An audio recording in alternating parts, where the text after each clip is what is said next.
हनुमान जी की भेंट राम जी से उनके वनवास के समय तब हुई जब राम जी अपने भ्राता लक्ष्मण के साथ अपनी पत्नी सीता की खोज कर रहे थे। सीता माता को लंकापति रावण छल से हरण करके ले गया था। सीता जी को खोजते हुए दोनों भ्राता ऋषिमुख पर्वत के समीप पहुंच गए, जहां सुग्रीव अपने अनुयायियों के साथ अपने ज्येष्ठ भ्राता बाली से छिपकर रहते थे। वानर राज बाली ने अपने छोटे भ्राता सुग्रीव को एक गंभीर मिथ्या बोध के चलते अपने साम्राज्य से बाहर निकाल दिया था, और वो किसी भी तरह से सुग्रीव के तर्क को सुनने के लिए तैयार नहीं था। साथ ही बाली ने सुग्रीव की पत्नी को भी अपने पास बलपूर्वक रखा हुआ था। राम और लक्ष्मण को आता देख सुग्रीव ने हनुमान को उनका परिचय जानने के लिए भेजा। हनुमान एक ब्राह्मण के वेश में उनके समीप गए। हनुमान के मुख से प्रथम शब्द सुनते ही श्री राम ने लक्ष्मण से कहा कि कोई भी बिना वेद पुराण को जाने ऐसा नहीं बोल सकता जैसा इस ब्राह्मण ने बोला। राम जी को उस ब्राह्मण के मुख, नेत्र, माथा, भौं या अन्य किसी भी शारीरिक संरचना से कुछ भी मिथ्या प्रतीत नहीं हुआ। राम जी ने लक्ष्मण से कहा कि इस ब्राह्मण के मंत्र मुग्ध उच्चारण को सुनके तो शत्रु भी अस्त्र त्याग देगा। उन्होंने ब्राह्मण की ओर प्रशंसा करते हुए कहा कि वो नरेश राजा निसंकोच ही सफल होगा जिसके पास ऐसा गुप्तचर होगा। श्री राम के मुख से इन सब बातों को सुनकर हनुमान जी ने अपना वास्तविक रूप धारण किया और श्री राम के चरणों में नतमस्तक हो गए। श्री राम ने उन्हें उठाकर अपने हृदय से लगा लिया। उसी दिन एक भक्त और भगवान का हनुमान और प्रभु राम के रूप में अटूट और अनश्वर मिलन हुआ। तत्पश्चात हनुमान ने श्री राम और सुग्रीव की मित्रता करवाई। इसके पश्चात ही श्री राम ने बाली को मारकर सुग्रीव को उनका सम्मान और गौरव वापस दिलाया, और लंका युद्ध में सुग्रीव ने अपनी वानर सेना के साथ श्री राम का सहयोग दिया। सीता माता की खोज में वानरों का एक दल दक्षिण तट पे पहुंच गया, मगर इतने विशाल सागर को लांघने का साहस किसी में भी नहीं था। स्वयं हनुमान भी बहुत चिंतित थे कि कैसे इस समस्या का समाधान निकाला जाए। उसी समय जामवंत और बाकी अन्य वानरों ने हनुमान को उनकी अद्भुत शक्तियों का स्मरण कराया। अपनी शक्तियों का स्मरण होते ही हनुमान ने अपना विशाल रूप धारण किया और पवन वेग से सागर को पार करने निकले। रास्ते में उन्हें एक पर्वत मिला और उसने हनुमान से कहा कि उनके पिता का उसके ऊपर ऋण है। साथ ही उस पर्वत ने हनुमान से थोड़ा विश्राम करने का भी आग्रह किया, मगर हनुमान ने किंचित मात्र भी समय व्यर्थ ना करते हुए पर्वतराज को धन्यवाद किया और आगे बढ़ चले। आगे चलकर उन्हें एक राक्षसी मिली जिसने कि उन्हें अपने मुख में घुसने की चुनौती दी। परिणाम स्वरूप हनुमान ने उस राक्षसी की चुनौती को स्वीकार किया और बड़ी ही चतुराई से अति लघु रूप धारण करके राक्षसी के मुख में प्रवेश करके बाहर आ गए। अंत में उस राक्षसी ने संकोच पूर्वक ये स्वीकार किया कि वो उनकी बुद्धिमत्ता की परीक्षा ले रही थी।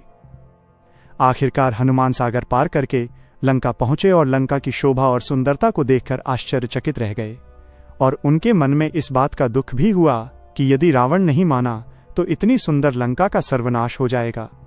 तत्पश्चात हनुमान ने अशोक वाटिका में सीता जी को देखा और उनको अपना परिचय बताया।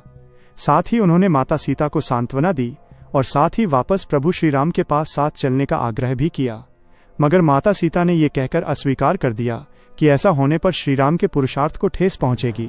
माता सीता से मिलने के पश्चात हनुमान प्रतिशोध लेने के लिए लंका को तहस नहस करने लगे।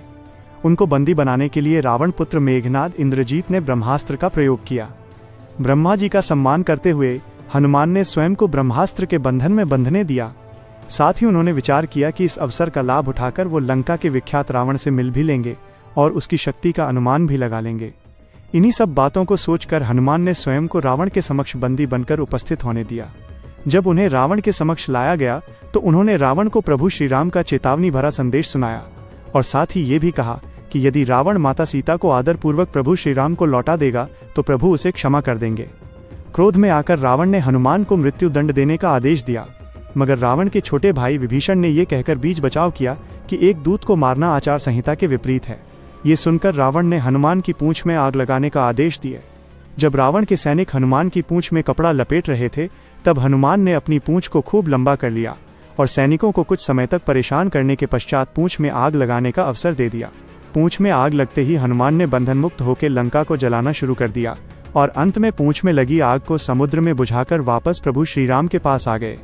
लंका युद्ध में जब लक्ष्मण मूर्छित हो गए थे तब हनुमान जी को ही द्रोणागिरी पर्वत पर से संजीवनी बूटी लाने भेजा गया, मगर वो बूटी को भली भांति पहचान नहीं पाए और पुनः अपने पराक्रम का परिचय देते हुए वो पूरा द्रोणागिरी पर्वत ही रणभूमि में उठा लाए और परिणाम स्वरूप लक्ष्मण के प्राण की रक्षा की। भावुक होकर श्री राम ने हनुमान को हृदय से लगा लिया और बोले कि हनुमान, तुम मुझे भ्राता भरत की भांति ही प्रिय हो। हनुमान का पंचमुखी अवतार भी रामायण युद्ध की ही एक घटना है। अहिरावण जो कि काले जादू का ज्ञाता था, उसने राम और लक्ष्मण का सोते समय हरण कर लिया और उन्हें विमोहित करके पाताल लोक में ले गया। उनकी खोज में हनुमान भी पाताल लोक पहुंच गए। पाताल लोक के मुख्य द्वार एक युवा प्राणी मकर ध्वज पहरा देता था, जिसका आधा शरीर मछली का और आधा शरीर वानर का था। लंका दहन के पश्चात जब हनुमान पूंछ में लगी आग को बुझाने समुद्र में गए। हनुमान इन सभी बातों से अनभिज्ञ थे। यद्यपि मकर ध्वज को पता था कि हनुमान उसके पिता हैं, मगर वो उन्हें पहचान नहीं पाया। जब हनुमान ने अपना परिचय दिया तो वो जान गया कि ये मेरे पिता हैं, मगर फिर भी उसने हनुमान के साथ युद्ध करने का निश्चय किया, क्योंकि पातालपुरी के द्वार की रक्षा करना उसका प्रथम कर्तव्य था। पातालपुरी में प्रवेश करने के पश्चात हनुमान ने पता लगा लिया कि अहिरावण का वध करने के लिए उन्हें 5 दीपकों को एक साथ बुझाना पड़ेगा। अतः उन्होंने पंचमुखी अवतार श्री वराह, श्री नरसिम्हा, श्री गरुण, श्री हयग्रीव और स्वयं धारण किया और एक साथ में 5 दीपकों को बुझाकर अहिरावण का अंत किया। अहिरावण का वध होने के पश्चात हनुमान ने प्रभु श्रीराम के आदेशानुसार मकरध्वज को पातालपुरी का नरेश बना दिया। तभी श्रीराम को स्मरण हुआ कि यदि वो वनवास समाप्त होने के साथ ही अयोध्या नहीं पहुंचे तो भरत अपने प्राण त्याग देंगे। साथ ही उनको इस बात का भी आभास हुआ कि उन्हें वहां वापस जाने में अंतिम दिन से थोड़ा विलंब हो जाएगा। इस बात को सोचकर श्रीराम चिंतित थे, मगर हनुमान ने अयोध्या जाकर श्रीराम के आने की जानकारी दी और भरत के प्राण बचाकर श्रीराम को चिंता मुक्त किया। अयोध्या में राज्याभिषेक होने के बाद प्रभु श्रीराम ने उन सभी को सम्मानित करने का निर्णय लिया जिन्होंने लंका युद्ध में रावण को पराजित करने में उनकी सहायता की थी। उनकी सभा में एक भव्य समारोह का आयोजन किया गया, जिसमें पूरी वानर सेना को उपहार देकर सम्मानित किया गया। हनुमान को भी उपहार लेने के लिए बुलाया गया। हनुमान मंच पर गए, मगर उन्हें उपहार की कोई जिज्ञासा नहीं थी। हनुमान को ऊपर आता देखकर भावना से अभिप्लुत श्री राम ने उन्हें गले लगा लिया और कहा कि हनुमान ने अपनी निश्चल सेवा और पराक्रम से जो योगदान दिया है, उसके बदले में ऐसा कोई उपहार नहीं है जो उनको दिया जा सके। मगर अनुराग स्वरूप माता सीता ने अपना एक मोतियों का हार उन्हें भेंट किया। उपहार लेने के उपरांत हनुमान माला के एक एक मोती को तोड़कर देखने लगे। ये देखकर सभा में उपस्थित सदस्यों ने उनसे इसका कारण पूछा, तो हनुमान ने कहा कि वो ये देख रहे हैं मोतियों के अंदर उनके प्रभु श्रीराम और माता सीता हैं कि नहीं, क्योंकि यदि वो इनमें नहीं है तो इस हार का उनके लिए कोई मूल्य नहीं है। ये सुनकर कुछ लोगों ने कहा कि हनुमान के मन में प्रभु श्रीराम और माता सीता के लिए उतना प्रेम नहीं है जितना कि उन्हें लगता है। इतना सुनते ही हनुमान ने अपनी छाती चीर के लोगों को दिखाई और सभी ये देखकर स्तब्ध रह गए कि वास्तव में उनके हृदय में प्रभु श्रीराम और माता सीता की छवि विद्यमान थी। आज की वीडियो में बस इतना ही। फिर मिलेंगे एक नई कहानी और एक नई वीडियो के साथ। अगर आपको हमारी वीडियो पसंद आई हो तो कृपया लाइक करें, शेयर करें और हमारे चैनल द धर्मा टेल्स को सब्सक्राइब करना न भूलें।